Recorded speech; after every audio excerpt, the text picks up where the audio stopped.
کہتے جی کہ پاکستان اور ہندوستان میں اگر دوسری شادی کی جائے تو پہلی بیوی بڑی پریشان ہوتی ہے. اللہ اس کو ہدایت دے کہ جب ایک چیز کا شریعت نے حق دیا ہے تو اس میں پریشان ہونے کی کیا بات ہے. تیرے ساتھ شادی ہو تو جائز ہے, کسی اور سے ہو تو ناجائز ہے, یہ کیا بات ہے. اس کو اللہ نے جیسے ایک کا حق دیا 4 کا بھی حق دیا, لیکن پابندی لگائی ہے کہ سب میں عدل کرے. پریشان ہونے کی اس میں کیا بات ہے. اور یہی میری بیٹی جب دوسری شادی سے پہلی بیوی پریشان اور خاوند سے ناراض اور دور دور رہ جاتی ہے, یہ سبب بنتا ہے کہ وہ ہمیشہ کے لیے ختم ہو جاتی ہے. تم اسی طرح اپنا بند سنبھل کے رہو, تمہارا حق تمہارے ساتھ ہے, اس کا حق اس کے ساتھ. اب اگر ایک آدمی کے 2 بیٹے ہوں تو یہ غلط ہے.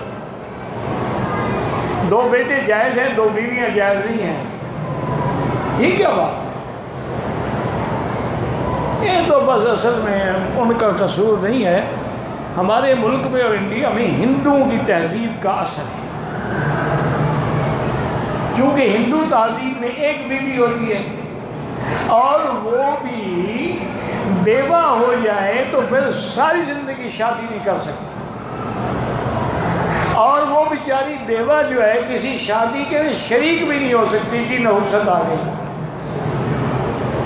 اور اسی طرح بعض قبیلے ہندو میں ایسے بھی ہیں کہ جب ان کا خاوند فوت ہو وہ ساتھ زندہ دفن کر جلا دی جاتی ہے. یہ تو ہندو کی رسمیں ہیں, اس کا اسلام سے کیا تعلق ہے. اب حضور پاک نے 11 نکاح کیے اور آپ کے آخری وقت تک 9 بیویاں حضور کے گھر میں تھیں. ہاں یہ کہ فطری طور پر سوکن سے کچھ نفرت ہوتی ہے, وہ فطری بات, لیکن آمدن نہ کرے.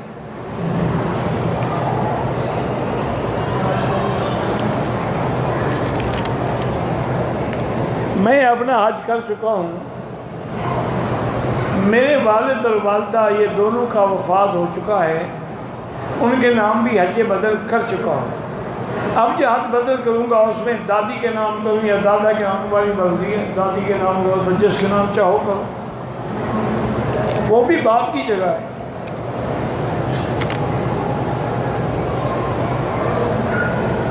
عمرے کے دوران احرام کی حالت میں حتیم میں جا سکتے ہیں.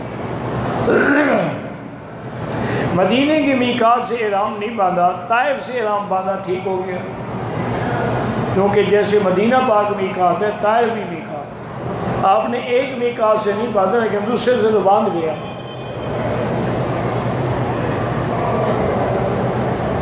آج ہم نے مسجد جیرانہ سے عمرہ کیا ٹھیک ہے, مسجد عائشہ سے کرو ٹھیک ہے, تم مسلوں میں نہ پڑھو, جہاں سے اللہ موقع دے عبادت کرو.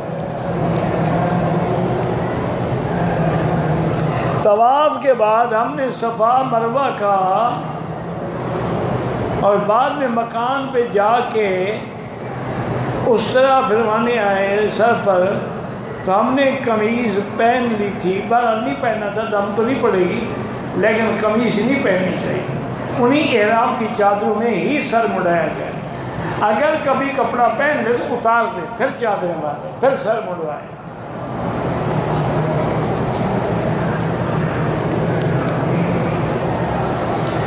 بینک سے قسطوں پر گاڑی لینا وہ جائز نہیں ہے.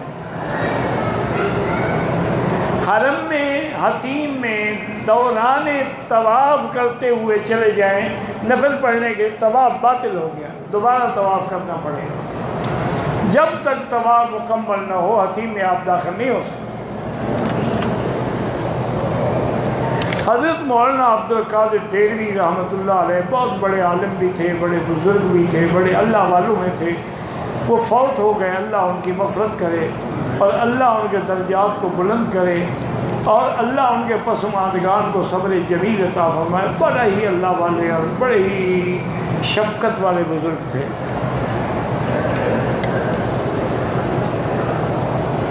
کہتے جی کہ امام حرم شیخ السدیس وہ پیرس کے دورے پہ, سدرلینڈ کے دورے پر گئے. درود و سلام, اللہ کی رحمت, اللہ کی سلامتی حضور پاک صلی اللہ علیہ وسلم پر. صحابہ کرام نے اور اہل بیت نے کس فقہ پر عمل کیا؟ حضور کے فرمان پر۔ جب حضور موجود تھے پھر کسی فقہ کی کیا ضرورت تھی؟ عجیب آدمی ہو، دماغ خراب ہو گیا۔ یہ تو جب حضور کا زمانہ، اب اچھا حضور کے زمانے میں بخاری شریف تو نہیں لکھی گئی، پھر بخاری پر آپ عمل کیوں کرتے ہیں؟ یہ کیا عقل کی بات ہے بنا؟ بھئی جب نبی موجود ہے کسی اور سے پوچھنے کی کیا ضرورت ہے؟ پھر جب صحابہ موجود تھے کسی اور سے پوچھنے کی کیا ضرورت ہے؟ خیر القرون موجود ہے تو تابعین کے دور میں ضرورت محسوس ہوئی تو محدثین نے حدیث پہ کام کیا، مجتہدین نے فقہ پہ کام کیا۔ اللہ سب پہ کرم و رحمتیں فرمائے۔ کہتے تھے کہ حضور کی اولاد جو ہے ماں سوائے مدینہ منورہ کے اور بھی ہے، پوری دنیا میں ہے۔ یہ جتنے سید ہیں یہ آل رسول ہیں، جتنے قریشی ہیں یہ آل رسول ہیں۔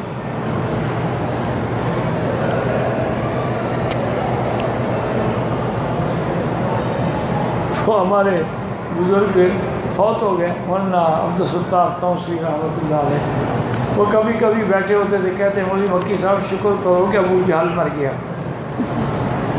میں نے کہا جی کیوں؟ کہتے اگر ابو جہل زندہ ہوتا نا اور ہمارے ملک میں آتا تو لوگ کہتے اس کو بھی 2-4 سیر گندم دے دو، نبی کا چاچا تو ہے نا، چاہے کافر بھی ہو۔ انا للہ و انا الیہ، اس لیے یہ کہتے ہیں جی وہ جی پیر جیسا ہو، دیکھو نا پیشاب سے بھی تو آگ بجھ جاتی ہے نا، یعنی پیر کو پہلے پیشاب سے تشبیہ دی، تعریف کر رہا ہے، پیشاب پاک ہے۔ انا للہ، جہنم کی آگ تو جناب سمندر سے بھی نہیں بجھ سکتی، تم کیا سوچے ہوگا؟ وہ تو اتنی بڑی بلا ہے کہ وجیء یومئذ بجہنم، جب جہنم کو لایا جائے گا میدان محشر میں، 70,000 فرشتے کے ہاتھ میں 70,000 لگامیں اور زنجیریں ہوں گی جس میں اس کو جکڑا ہوا ہوگا، لیکن وہ ان کو بھی توڑ کے نکل آئے گی، تو اللہ کے حکم سے پھر رکے گی۔ وہ تو ایسی بلا ہے، تکاد تفور من الغیظ، حضور نے فرمایا وہ کافروں پر غصے کی وجہ سے پھٹ پڑتی ہے۔ تم نے کیا سمجھا پیشاب سے بچ جائے گی؟